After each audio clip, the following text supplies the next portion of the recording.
Nancy Dunn a été élevée dans ce qui paraissait la famille américaine typique. Nous vivions en Californie. Mon père travaillait pour l'industrie aérospatiale. Ma mère travaillait pour un médecin. Vu de l'extérieur, tout paraissait normal, mais personne ne savait ce qui se passait une fois les portes closes. Mon père était un grand prêtre sataniste et il faisait toutes sortes de mauvaises choses. Il abusait de moi, sexuellement. Il me faisait participer à des rituels sataniques. Mon père m'utilisait comme mère porteuse. C'est-à-dire que j'étais inséminée pour pouvoir donner naissance à un enfant que les satanistes pourraient sacrifier à Satan lors de leurs rituels. Dès que j'ai été en mesure d'avoir des enfants, on m'a mise enceinte.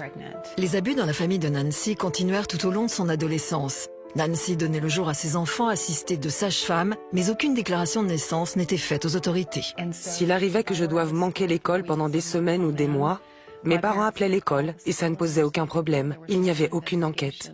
Cependant, quand elle n'avait encore que 8 ans, une voisine âgée s'était prise d'amitié pour Nancy et l'avait invitée à l'église. Mes parents m'avaient laissé partir parce qu'ils organisaient comme des mini-jeux olympiques, une sorte de compétition avec des jeux. Cette dame m'a emmenée à ces rencontres et ça a été merveilleux pour moi, parce qu'à l'âge de 8 ans, une des dames présentes me parla de l'Évangile. Elle m'expliqua qui était Jésus. J'ai tout de suite compris ce jour-là que c'était la vérité. Et j'ai accepté Jésus dans ma vie. À 18 ans, elle se maria au premier homme qu'elle rencontra pour échapper aux abus chez ses parents.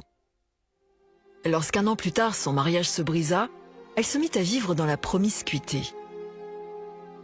Je suis tombée enceinte à 21 ans, mais j'étais seule. Une amie me proposa une solution et je me suis faite avorter. Après l'avortement, la culpabilité et la honte, mais aussi un flot de souvenirs d'enfance poussèrent Nancy à retourner à l'église. J'aimais vraiment Dieu profondément, mais je ne savais pas comment marcher avec lui. J'ai commencé à aller à l'église, à lire la Bible et à poursuivre sérieusement une relation avec mon Père céleste.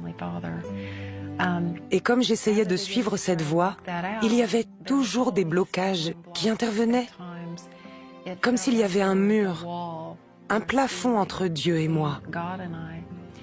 Ma vie était marquée par beaucoup de peur, d'anxiété. Je n'avais aucune estime pour moi. J'avais toujours l'impression d'avoir moins de valeur que la boue. Et je ne parvenais pas à comprendre pourquoi Dieu pouvait m'aimer, ni ce que son amour pouvait faire pour moi. Nancy consulta un conseiller chrétien qui découvrit qu'elle souffrait de troubles dissociatifs de l'identité. C'est-à-dire qu'elle avait des flashbacks si importants qu'elle s'était composé plusieurs personnalités afin de pouvoir faire face au traumatisme. Mes souvenirs étaient compartimentés. Le Seigneur a commencé à me les faire connaître un à la fois, parce que le Saint-Esprit ne nous donnera jamais plus que ce qu'on peut supporter. Dieu a dirigé ce processus et m'a aidé à décanter chaque souvenir. Je me suis de plus en plus approchée de Dieu pour ma délivrance. J'ai commencé à crier à Dieu de tout mon être, constamment, afin d'être libérée. Le processus a duré à peu près 1 an et demi. À me faire suivre, à travailler avec ce thérapeute. Le jour de la Saint-Valentin, je me rappelle que j'étais allée visiter une église. Ils préparaient les éléments pour la Sainte Seine. Ça m'avait rendue nerveuse, parce que par le passé, j'avais été forcée de boire du sang humain lors de rituels sataniques. Donc le sang me paraissait bizarre. Mais j'ai entendu le Seigneur me parler et dire, « Si tu bois mon sang et manges mon corps, je te guérirai de tout ce que l'ennemi t'a fait. » J'ai donc participé à la communion. Et tout a changé. Je suis devenue une et une seule personne bien dans sa tête. Dieu l'a fait en un instant au travers de la communion. Après avoir pris la communion, le Seigneur dirigea Nancy dans un processus de pardon envers son père. Lorsqu'elle le vit par la suite, il était sur son lit de mort. Il était aux soins intensifs et je pensais qu'il ne pouvait pas me parler. Mais il s'est redressé sur son lit. Il s'est redressé et il s'est repenti. J'ai fondu en larmes complètement. Je l'ai regardé et j'ai dit, « Tu sais, papa, tout ce que je voudrais savoir, c'est si tu connais Jésus. Il m'a regardé avec un sourire et m'a dit qu'il venait de faire la prière de repentance avec un voisin qui était pasteur. Les larmes coulaient sur mon visage et j'ai dit, « Tout ce que je veux, c'est de l'entendre dire. » Alors mon père a dit la prière de repentance avec moi. Et près de 60 secondes plus tard, il est mort et il est allé au ciel. Aujourd'hui, Nancy est avocate et défend les enfants abusés et négligés devant les tribunaux. Elle a aussi aidé à l'ouverture d'orphelinats dans 5 pays différents et voyage dans le monde pour raconter son histoire et annoncer la délivrance. Je suis libre. Je me sens libre et si légère, si heureuse. Et Dieu me permet de jouer un rôle dans la libération d'autres personnes. Je voudrais juste vous dire qu'il y a une puissance dans le sang de Jésus. Ce sang n'a jamais perdu de sa puissance et ne la perdra jamais. Jésus n'est pas venu verser son sang pour que nous restions en captivité. Il est venu et a versé son sang pour que nous puissions être libres.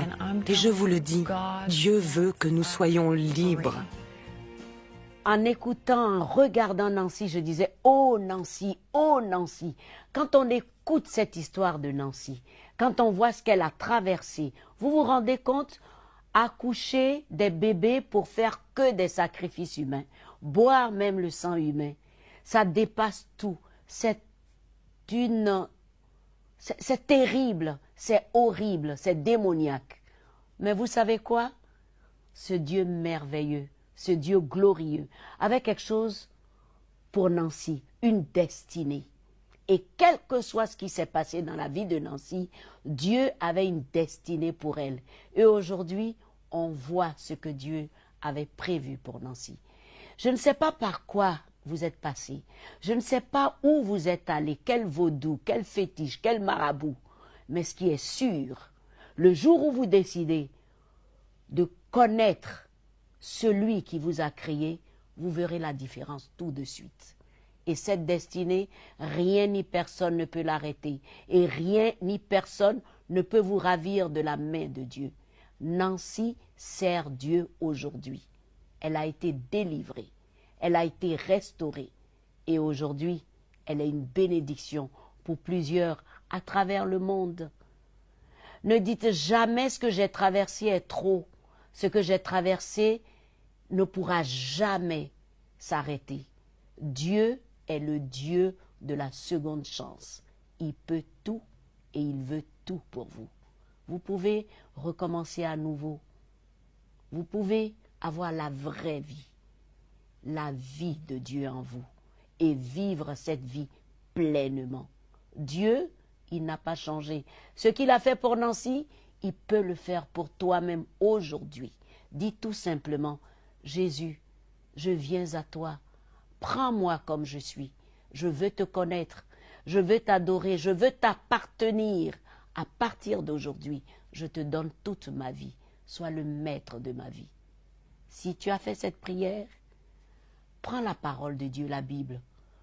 Apprends à connaître ce Seigneur qui t'a sauvé. Et sois béni. Et vis la vie de Dieu désormais. Que Dieu te bénisse et à très bientôt.